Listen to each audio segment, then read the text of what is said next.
नमस्कार। फाइटर समाचार में आपका स्वागत है। पेश आज 7 दिसंबर सुबह 6 बजे राजस्थान की खास खबरें। देश की सबसे बड़ी एयरलाइन कंपनी इंडिगो के ऑपरेशन में लगातार पांचवें दिन शनिवार को भी सुधार नहीं दिखा।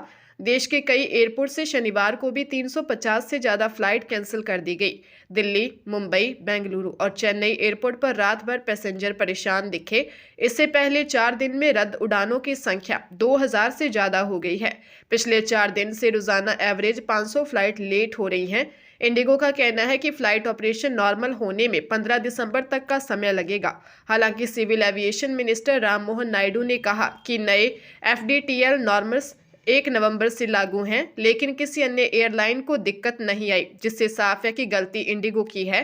एयरलाइन की लापरवाही की जांच होगी और एक्शन तय है। नागरिक उड्डयन महानिदेशालय ने एयरलाइंस खासकर इंडिगो को 10 फरवरी 2026 तक अस्थायी राहत दी है।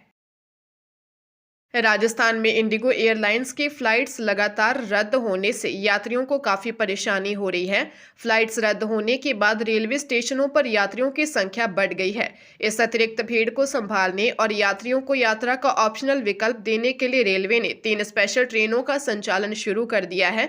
ये ट्रेनें जयपुर से मुंबई के बांद्रा टर्मिनस, गुजरात रूट, हरियाणा और दिल्ली बेल्ट से यात्रियों को जोड़ती है। उत्तर पश्चिम रेलवे के मुख्य जनसंपर्क अधिकारी शशि किरण ने बताया कि फ्लाइट्स रद्द होने से भारी संख्या में यात्री ट्रेन का विकल्प चुन रहे हैं। दिल्ली और गुजरात रूट पर बढ़ती यात्रियों की भीड़ को देखते हुए रेलवे ने एक और स्पेशल ट्रेन चलाने का फैसला किया है। यात्रियों की सुविधा के लिए दिल्ली सराय साबरमती दिल्ली सराय के बीच आरक्षित स्पेशल एक्सप्रेस चलाई जा रही है और तीनों ट्रेनों में एसी, थर्ड एसी, स्लीपर और जनरल कोचों की संख्या बढ़ाकर यात्रियों की सुविधा सुनिश्चित की गई है। सलूम्बर जिले के सिमारिक क्षेत्र में घर में घुसकर बदमाशों ने 65 वर्षीय बुजुर्ग महिला गौरी और उसके 5 साल के नाती की हत्या कर दी। घटना के समय परिवार पड़ोस में चल रहे सत्संग कार्यक्रम में गया हुआ था। मामला गुड़ासर गांव के पास जहात फलां का है। माना जा रहा है कि बदमाश घर में लूट की नियत से घुसे थे। इसी दौरान बुजुर्ग के जाग जाने पर उन्होंने उस पर हमला किया होगा। घटना की जानकारी मिलने पर सलूम्बर एसपी राजेश यादव, डिप्टी चांदमल सिंगारिया समेत एफएसएल टीम भी मौके पर पहुंची। टीम ने मौके का बारीकी से निरीक्षण किया।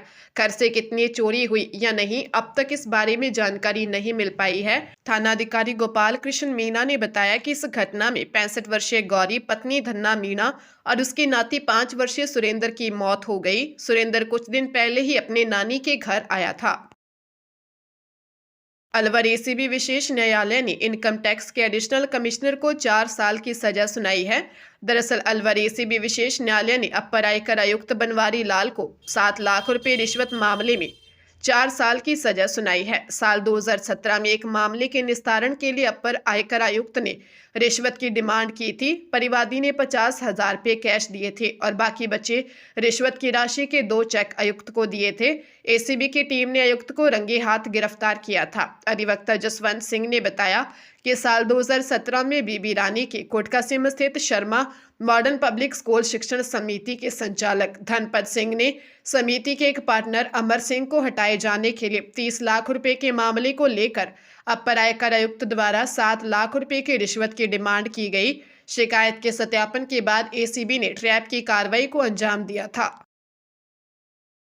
चंडीगढ़ में गैंगवार में मारे गए इंद्रप्रीत सिंह पैरी की हत्या के बाद कनाडा में बैठे गैंगस्टर गोल्डी बराड़ ने लॉरेंस बिश्नोई को धमकी दी है। गोल्डी बराड़ ने एक वॉइस नोट वायरल हुआ है जिसमें वो लॉरेंस को गलतफहमी का शिकार बता रहा है। गोल्डी बराड़ की तरफ से 6 मिनट के वॉइस नोट में दुबई में मारे गए सीपे का जिक्र है। इसमें वो कहता है कि जिस विक्की टहले को धमकाया जा रहा है उसका कोई लेना देना नहीं है। लॉरेंस केवल गलतफहमी का शिकार है। गोल्डी ने कहा कि पैरी की हत्या कर लॉरेंस ने अपनी मौत के कागजों पर साइन कर लिए हैं। कुदरत गद्दारी की सजा जरूर देगी।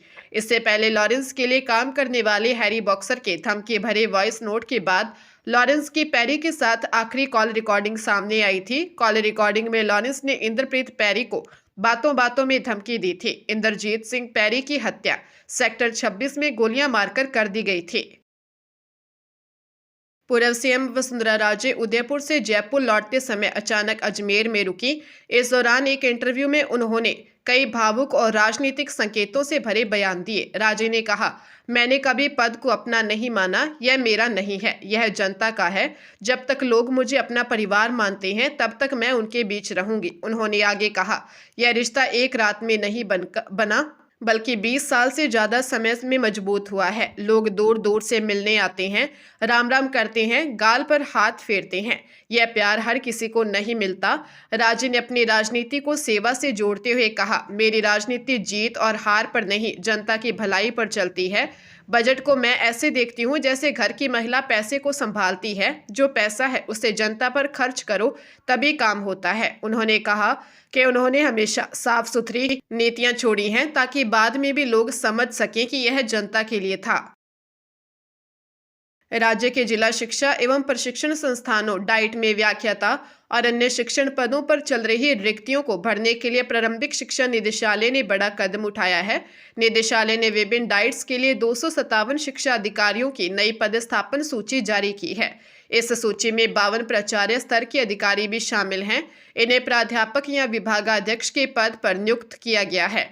निदेशक ने इन सभी नव पदस्थापित अधिकारियों को 12 दिसंबर तक अपने आवंटित डाइट में कार्य ग्रहण करने के निर्देश दिए हैं।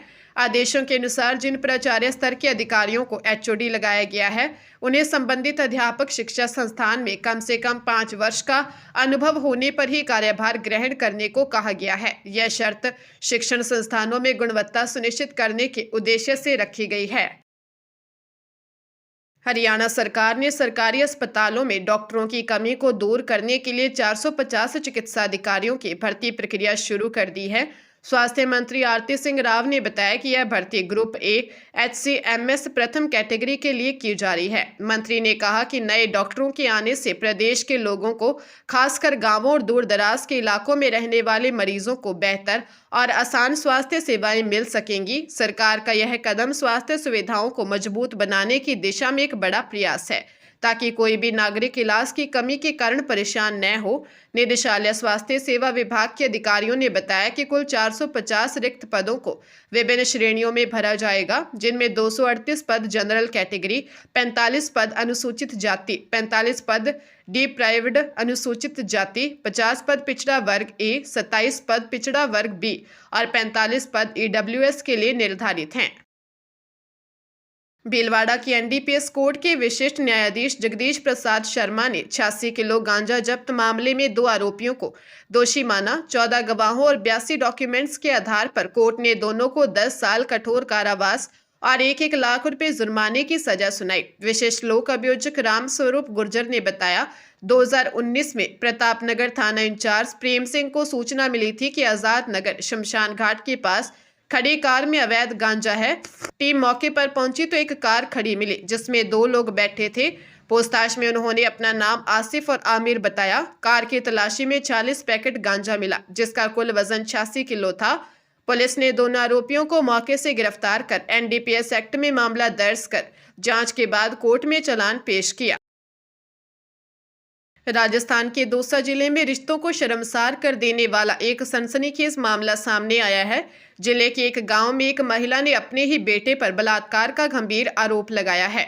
घटना ने पूरे क्षेत्र में सनसनी फैला दी। बताया जा रहा है कि जिस बेटे पर यह जघन्य आरोप लगा है वह आदतन नशेड़ी है। वारदात के समय भी वह नशे में धुत था। पुलिस हर पहलू की जांच में जुटी है। घटना उस समय की है जब पीड़िता अपने कमरे में अकेली सो रही थी। इसी दौरान बेटा कमरे में आया और घिनौना कृत्य कर भाग गया। जानकारी मिलते ही पीड़िता के पति ने तुरंत थाने जाकर अपने बेटे के खिलाफ मुकदमा दर्ज करवाया। पुलिस उपाधीक्षक दिलीप मीणा ने बताया कि महिला के पति की रिपोर्ट पर मुकदमा दर्ज कर आरोपी की तलाश शुरू कर दी है और जल्द ही उसे गिरफ्तार किया जाएगा। पीड़िता का मेडिकल करवाया है।